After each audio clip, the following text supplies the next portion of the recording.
सफेद साड़ी वाली औरत। एक सच्ची आत्मा की कहानी। रात के करीब 2:30 बज रहे। नाइट शिफ्ट करने के बाद मैं पैदल ऑफिस से घर की ओर लौट रहा था।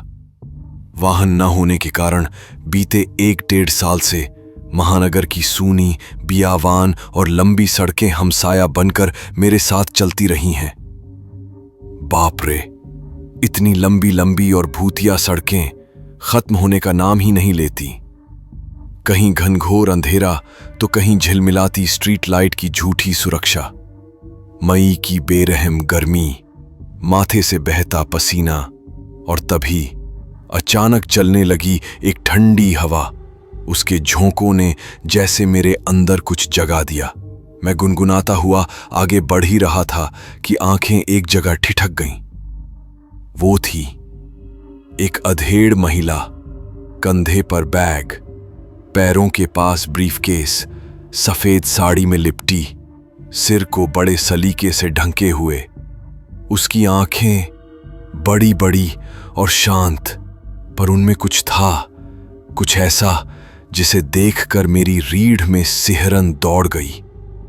वो मुझे लगातार देखती रही, बिना पलक झपकाए, बिना डरे। उसके होठों पर हल्की सी मुस्कान थी, मगर वो मुस्कान आम नहीं थी। उसमें एक रहस्यमयी गर्माहट और एक ठंडी सिहरन दोनों थी। मैं खुद झेप गया, नजरें चुराईं और तेज कदमों से उसे पार कर गया।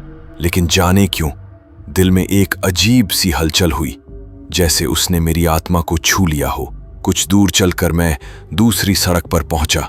सोचा अब तो निकल आया उस मोड़ से, लेकिन करीब 800 मीटर आगे फिर वही महिला, वही मुस्कान, वही सफेद साड़ी, वही बैग, वही ब्रीफकेस।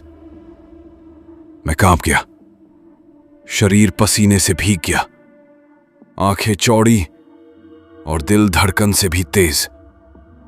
ये कैसे आवे? एक ही रास्ता था, कोई गाड़ी नहीं गई। वो मुझे पार करके आगे कैसे पहुंच गई? अब उसकी मुस्कान थोड़ी और चौड़ी थी और उसके चेहरे की सफेदी बहुत ज्यादा सफेद।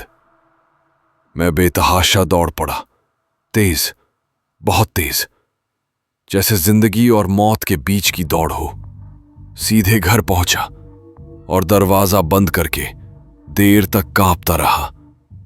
अगले दिन नूर चचा ने सुना तो बोले, बेटा, तू बूचड़ खाने वाली सड़क की बात कर रहा है ना?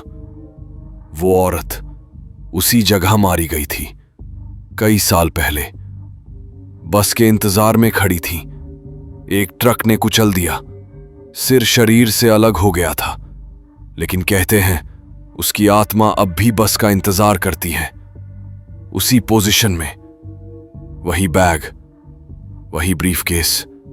लेकिन डर मत बेटा, वो भली रूह है, किसी को कुछ नहीं कहती, बस देखती है, जैसे कुछ कहना चाहती हो। लेकिन कहानी यही खत्म नहीं हुई। रातों तक मैं ठीक से सो नहीं पाया। हर बार आंखें बंद करता तो वही चेहरा सामने आ जाता, वही सफेद साड़ी, वही बड़ी बड़ी आंखें, वही मुस्कान। एक रात घर में नींद टूटी, प्यास लगी थी। किचन में गया तो देखा गैस के पास वही महिला खड़ी थी, सफेद साड़ी, बाल खुले, चेहरा एकदम करीब। उसकी आवाज फुसफुसाई, अब तो देख लिया ना, मेरा इंतजार खत्म कर दो। उसकी सांसों में सलांत थी, मगर आवाज में एक दर्द, एक याचना। मैं चीख पड़ा। उस रात के बाद मैं बीमार हो गया। आज भी कभी कभी रात को उस रास्ते से निकलता हूं तो लगता है कोई मेरे कंधे पर हाथ रख रहा है। एक ठंडी सांस और वो मुस्कान, वो औरत बस एक सवाल लेकर रुकी है समय के उस मोड़ पर। क्या मेरा घर अब भी वही है? सफेद साड़ी वाली औरत, भाग 2। रात बीत गई थी, लेकिन उस रात की परछाई अब भी उसके जहन में तारी थी। ऑफिस का हर कोना, हर आवाज अब उसे डराने लगी थी। कभी खिड़की से बाहर देखता तो लगता कहीं वो महिला अब भी खड़ी है। कभी दफ्तर की लिफ्ट में अकेले उतरता तो लगता कोई साथ आ गया है। राहुल का जीवन अब सामान्य नहीं रहा था। उस दिन के बाद उसने कई रातें उस रास्ते से जाने से टाल दी। कभी बहाना, कभी ओवरटाइम, लेकिन डर पीछा नहीं छोड़ रहा था। एक रात वो बहुत थक गया था। कैब भी नहीं मिल रही थी। बारिश की वजह से हर ओर सन्नाटा था। मन में हलचल थी। अब क्या करूं? दोबारा उस सड़क से? लेकिन अब डर से लड़ने का वक्त था। उसने खुद को समझाया, कितना भागूंगा? क्या हमेशा डरते रहूंगा? बारिश से भीगी सड़कें, बिजली के खंभों की लाइट टिमटिमा रही थी। हवा में अजीब सी गंध थी, कुछ सड़ी हुई मांस की सी। बूचर खाने की तरफ से आती थी ये गंध। राहुल ने धीमे धीमे कदम बढ़ाए, लेकिन फिर वही एहसास, पीछे किसी की मौजूदगी। उसने धीरे से पलट कर देखा, कोई नहीं था। सड़क खाली थी। पर तभी उसके कंधे पर किसी ने हाथ रखा। ठंडी, गीली, पथरीली हथेली। उसने झटके से पलट कर देखा, वही महिला। पर अब कुछ बदल गया था। सफेद साड़ी अब गीली और शरीर से चिपकी हुई थी। उसके कपड़े उसके शरीर के हर कर्व को उभार रहे थे। उसके होंठ अब और भी लाल थे। उसकी सांसें गर्म थी, लेकिन उसकी छुअन बर्फ जैसी ठंडी। उसने धीरे से कहा, इतनी बार भागे, अब मत भागो। राहुल की सांसें तेज हो गई। वो कुछ कहने ही वाला था कि उसने उसकी अंगुलियां अपने गालों पर महसूस की। उसके नाखूनों से पानी टपक रहा था, पर छूते ही त्वचा जैसे सुन्न हो गई। तुम्हें मेरी कहानी नहीं जाननी। क्या चाहती हो मुझसे? बस मेरे साथ चलो। उस महिला ने हाथ पकड़ लिया और अचानक ही माहौल बदल गया। चारों ओर धुंध, आवाजें, रोती हुई महिला, चीखता हुआ बच्चा और एक ट्रक की ब्रेक की आवाज। मुझे बस पकड़नी थी। मेरा बेटा मेरा इंतजार कर रहा था, लेकिन ट्रक रुकता नहीं। राहुल जैसे ट्रांस में चला गया।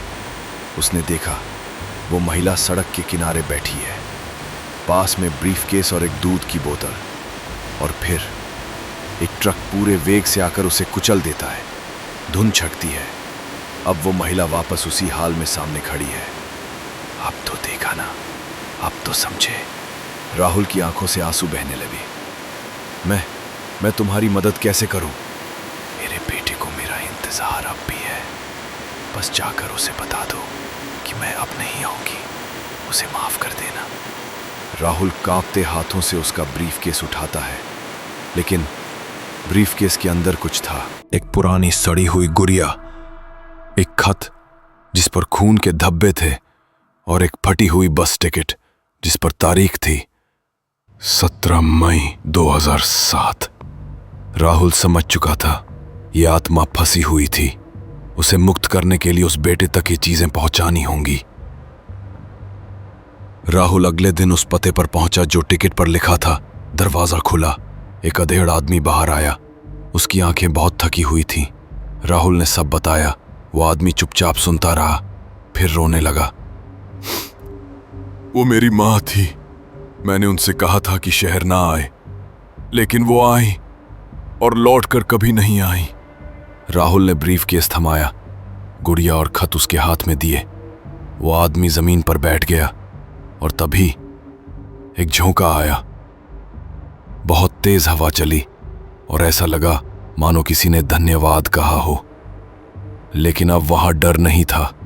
कभी कभी हल्की सी हवा चलती है और सफेद साड़ी के कोने सी फड़फड़ाहट सुनाई देती है, पर अब उसमें डर नहीं, एक मुक्त आत्मा की शांति होती है।